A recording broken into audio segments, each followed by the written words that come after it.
Assalamualaikum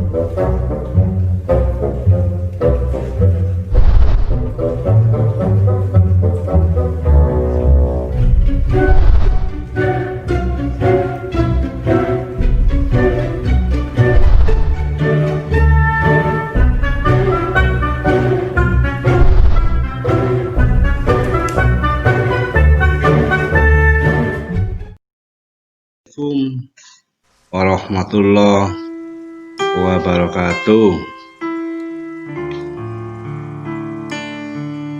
Salam sejahtera untuk kita semua. Materi pada MPL LSSB kali ini adalah wawasan Wiyata Mandala. Apa itu wawasan Wiyata Mandala? Apakah kalian sudah tahu? Kalau belum tahu, simak dengan baik ulasan berikut ini.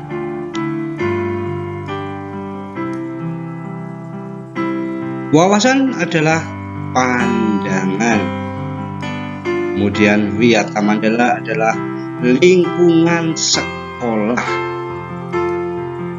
Jadi wawasan Wiyata Mandala adalah pandangan lingkungan sekolah itu secara harfiah. Kemudian pengertian wawasan Wiyata Mandala adalah cara pandang kalangan pendidikan pada umumnya dan perangkat atau warga sekolah pada khususnya tentang keberadaan sekolah sebagai pengemban tugas pendidikan di tengah lingkungan masyarakat yang membutuhkan pendidikan.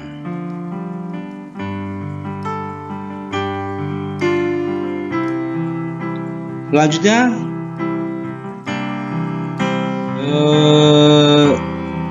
mengenai tuntutan sekolah sebagai wawasan Wiyata Mandala. Apa saja sekolah yang sekolah sediakan supaya termasuk menjadi wawasan Wiyata Mandala.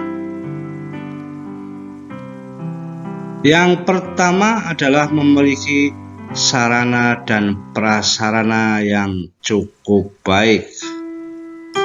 Ada laborat, ada lapangan sepak bola, lapangan upacara, WC mencukupi, adalah perpustakaan, kantin, WC guru, kemudian parkir, ada tempat ibadah, tempat cuci, dan sebagainya. Ada taman yang indah.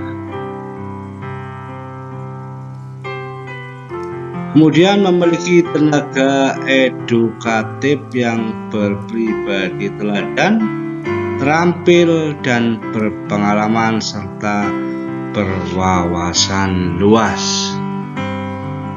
Jadi tenaga guru atau tenaga edukatif yang punya keterampilan dan keteladanan, pengalaman dan berwawasan luas, dan terus senantiasa menimba ilmu, mempertajam kemampuan guna menciptakan generasi-generasi penerus yang handal dan punya daya saing.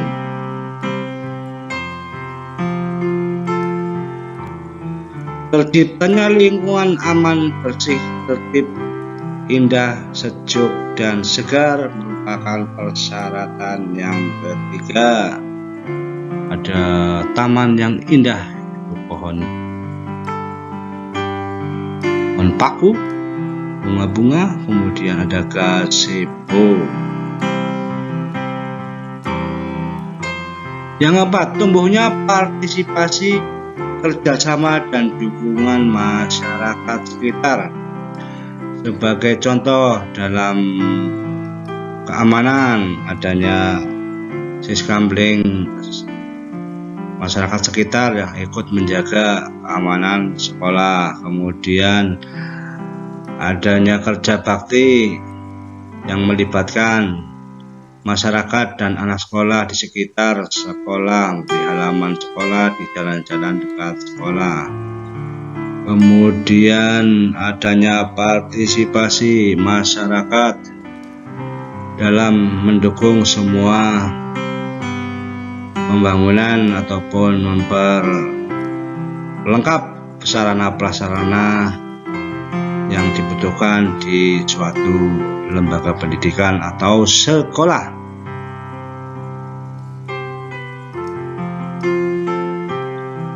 Kemudian yang kelima, adanya hubungan harmonis secara timbal balik antara orang tua dan dengan para warga sekolah. Jadi hubungannya harmonis antara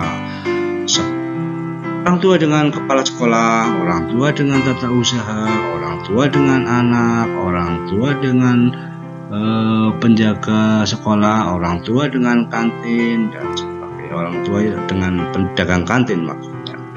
Jadi adanya hubungan harmonis itu akan menciptakan kenyamanan bagi siswa, bagi semua warga sekolah di lingkungan pendidikan tersebut. Yang keenam, terciptanya disiplin para warga sekolah mentaati semua peraturan dan tata tertib sekolah.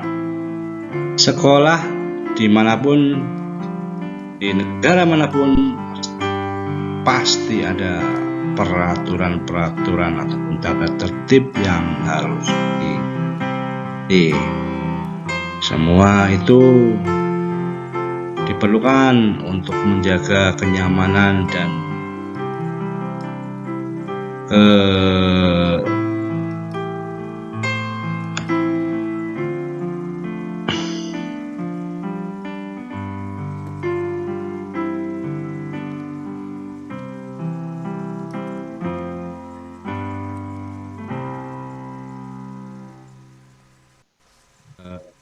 keharmonisan sesama warga sekolah di lingkungan sekolahnya masing-masing.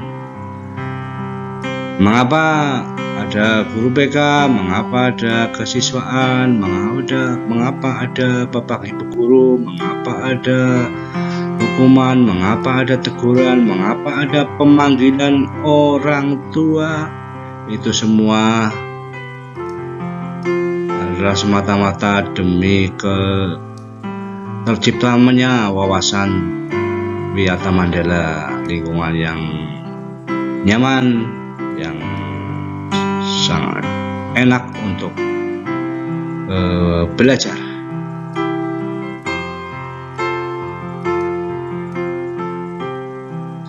Yang kedua, adanya hubungan kekeluargaan para warga sekolah yang akrab dan harmonis.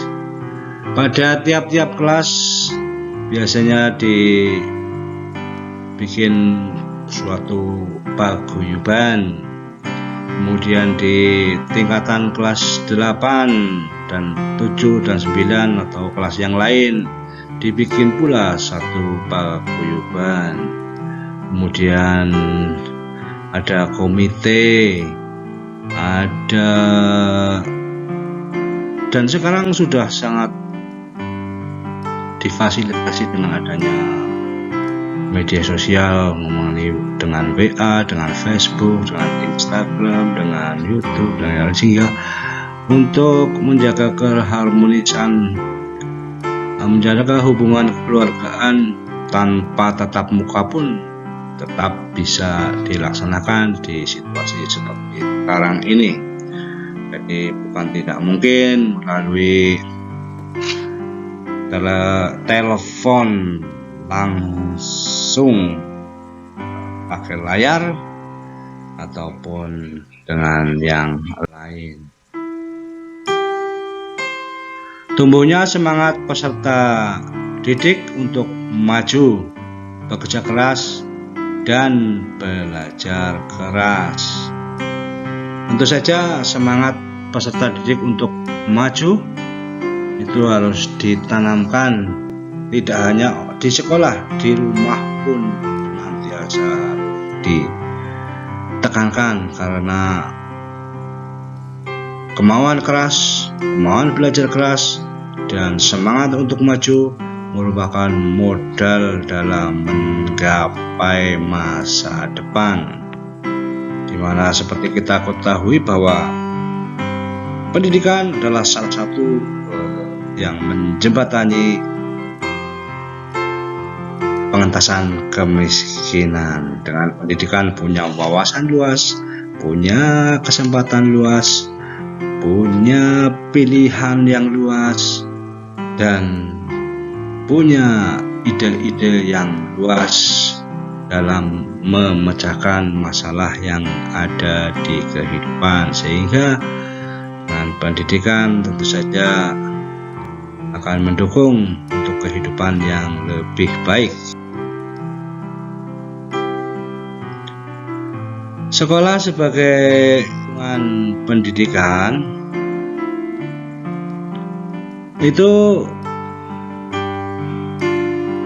mengandung satu pengertian pokok bahwa sekolah mempunyai tugas dan fungsi untuk menyelenggarakan kegiatan pendidikan.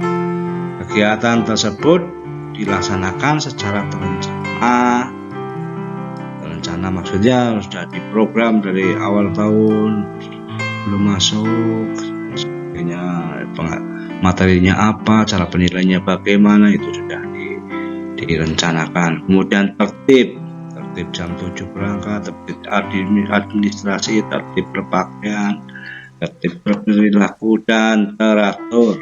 Nah, semuanya teratur secara rutinitas sehingga usaha untuk menghasilkan tenaga terdidik dan terampil yang senantiasa diperlukan bagi pelaksanaan pembangunan dapat terwujud. Oleh karena itu, semua elemen yang berhubungan dengan pendidikan atau semua warga pendidikan harus senantiasa bahu-membahu untuk mencapai tujuan, yaitu tenaga terdidik atau anak didik yang terampil yang senantiasa diperlukan dalam pembangunan pada umumnya dan untuk kehidupan pribadi pada khususnya di masa depan. Upaya siswa untuk meningkatkan motivasi belajar di kelas maupun di rumah. Untuk di kelas senantiasa dipantau oleh Bapak Ibu guru, kemudian dipantau oleh wali kelas atau oleh yang berkaitan dengan anak tersebut. Untuk di rumah sekarang menggunakan bisa dalam jaringan dan luar jaringan. Dalam jaringan melalui meeting langsung, conference, seminar, webinar, kemudian melalui YouTube dikirimkan ke anak, pesan-pesan dari keilmuan akan tercapai. Kemudian lewat video langsung bisa juga dilaksanakan. Berbagai cara dilakukan untuk mengatasi masalah transfer pengetahuan walaupun dengan tidak tatap muka atau pembelajaran jarak jauh. Tentu saja fasilitas HP, kuota, dan aplikasi-aplikasi yang diperlukan harus diperhatikan. Yang familiar dipakai itu aplikasi WA, Google Class, kemudian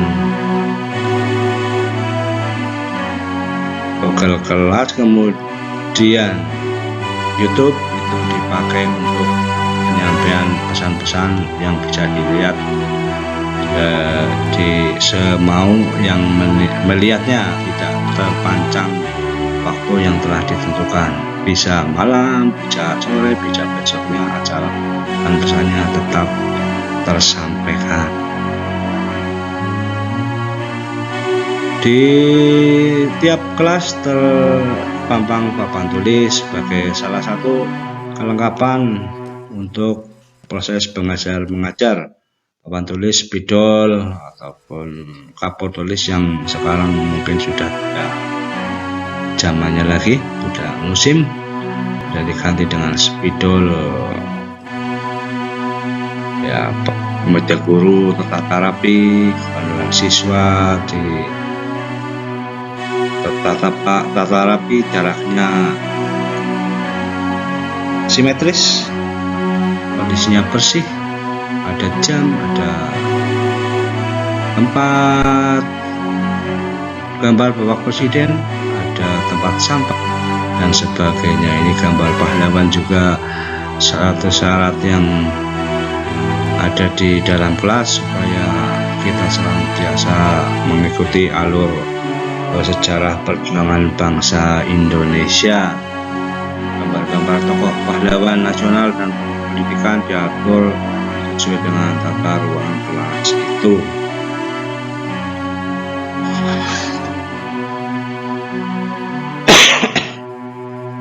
Kemudian hasil kerajinan siswa di kelas diletakkan pada tempatnya.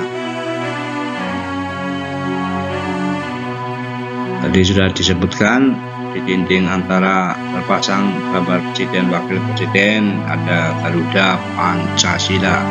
Marilah kita menyanyikan lagu Garuda Pancasila bersama-sama.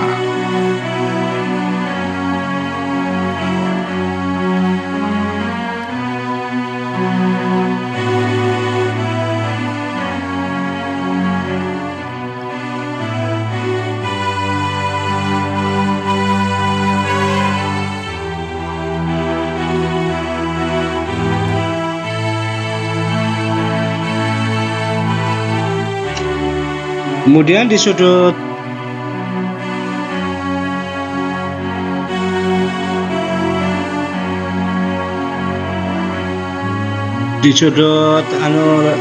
ruangan itu ada tempat sampah.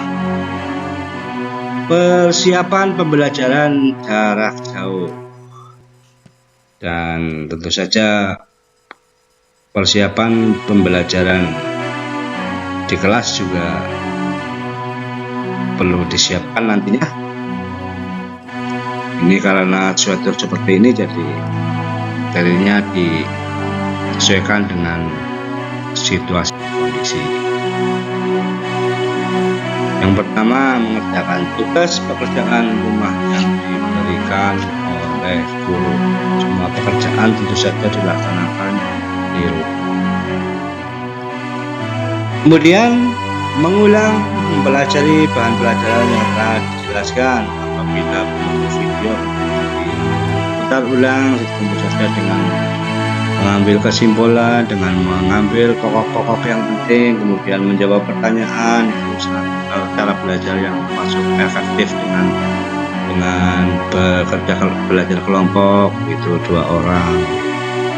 Kemudian mempelajari terlebih dahulu bahan pelajaran yang dijelaskan oleh guru. Menyiapkan alat tulis, HP, dan menyiapkan buku pelajaran sesuai dengan jadwal pelajaran. Walaupun tidak bertatap muka, tapi semua harus disiapkan supaya konsentrasi dan segala sesuatunya itu sudah tersedia sehingga proses pembelajaran akan lebih nyaman. Mengusahakan tidur secukupnya agar dapat mengikuti kegiatan belajar mengajar secara baik secara online. Apabila mengalami daring dalam jaringan online, itu waktunya harus tepat untuk membuka HP supaya tidak ketinggalan informasi dari Bapak Ibu guru. Yang lebih mudah lagi mungkin dengan menggunakan pengiriman video bisa dilihat sewaktu-waktu. Sarapan, makan sebelum belajar itu sudah tidak perlu ditanyakan lagi, mesti lapar, mesti makan. Tapi kadang-kadang karena memang waktunya yang tidak mencukupi sehingga kadang-kadang tidak sempat untuk melakukan apa saja yang dikerjakan selama belajar dari rumah atau pembelajaran jauh. Mengikuti penjelasan guru melalui media, mencatat hal-hal yang dianggap penting, menjawab pertanyaan atau tugas yang diberikan selama pembelajaran jarak jauh selama di rumah.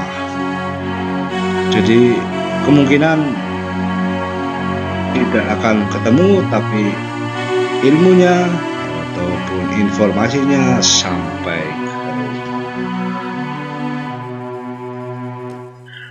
mengajukan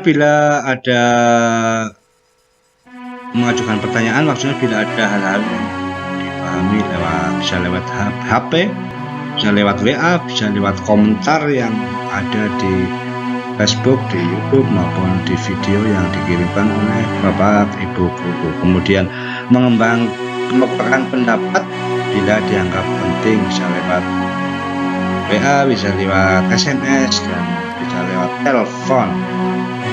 Kemudian memanfaatkan waktu sebaik-baiknya. Jadi memanfaatkan waktu sebaik-baiknya lebih cepat dikerjakan, lebih baik. Jangan pernah tunda apa yang dapat kamu kerjakan sekarang. Never put off till tomorrow what you can do today. Mempelajari dan memahami tugas-tugas yang diberikan pada kelompok. Ini sangat kemungkinan jarang dikerjakan kelompok karena situasi seperti ini. Mungkin dalam tatap muka nanti bisa dikerjakan di kelompok. Kemudian mengembangkan bahan-bahan yang dimanfaatkan oleh kelompok dalam penyelesaian tugas sumber, kemudian bahan-bahan untuk membuat satu tugas kerajinan, tugas IPA, tugas media pembelajaran olahraga, misalnya pelampung dengan menggunakan botol aqua seperti ini. Mendiskusikan tugas tersebut, aktif berperan dalam memberikan pendapat dan menarik kesimpulan. Tentu saja nanti pada waktu pemberian, setiap kali ada satu materi, yang terbaik adalah membuat kesimpulan. Jadi tugasnya di MPLSS ini pun nanti kalian membuat kesimpulan di materi wawasan Wiyata Mandala. Kesimpulannya apa? Jadi wawasan Wiyata Mandala itu sebenarnya apa? Belum mendetail satu persatu, tapi secara garis besar kan. Melaksanakan tugas yang diberikan oleh kelompok, turut bertanggung jawab hasil kelompok.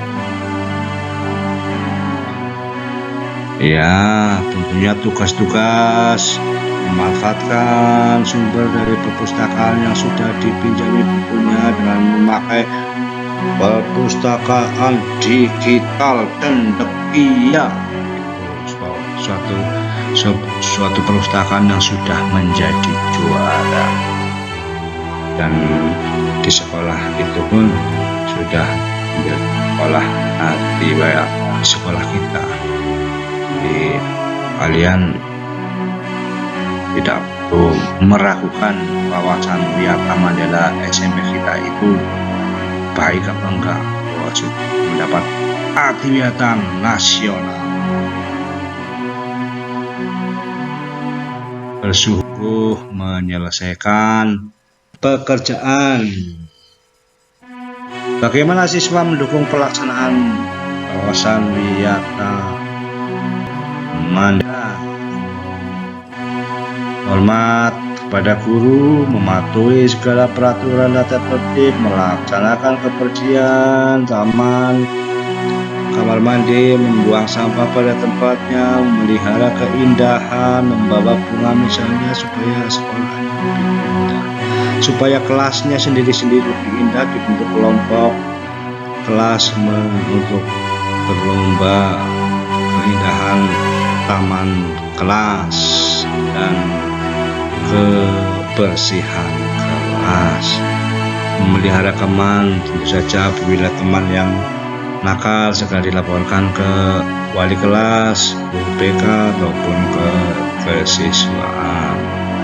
Kemudian memelihara hubungan dengan sesama siswa. Tidak ada lagi anak-anak yang istilahnya sekarang berkelahi kemudian saling bermusuh-musuhan, sudah tidak zamannya lagi. Sekarang zamannya adalah berusaha mencapai prestasi yang baik-baiknya, memelihara hubungan baik dengan warga sekolah, dengan bapak ibu guru, dengan pesuruh, dengan kantin, dengan teh. Cukup sekian. Terima kasih. Tugasnya adalah membuat kesimpulan dari materi wawasan biata mengenal, ya. Tugasnya membuat kesimpulan. Cukup sekian dari saya. Assalamualaikum warahmatullahi wabarakatuh.